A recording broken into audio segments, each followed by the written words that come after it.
নড়ছে, কি হচ্ছে, কিভাবে নড়ছে বা কি এটা? আমাদেরকে তো অনেক দেখেছে, এই জিনিসগুলো ভাবছে কি হচ্ছে এটা, কি করে নড়ছে।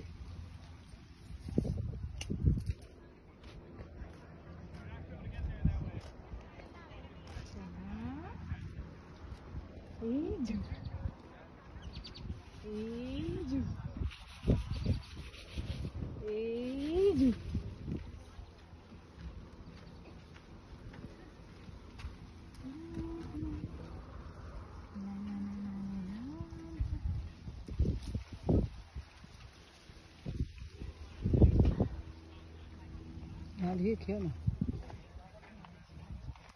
গাছের উপর থেকে পড়ায় মাছ খেতে হবে না, ধুয়ে ভালো করে খাবি। খাবো।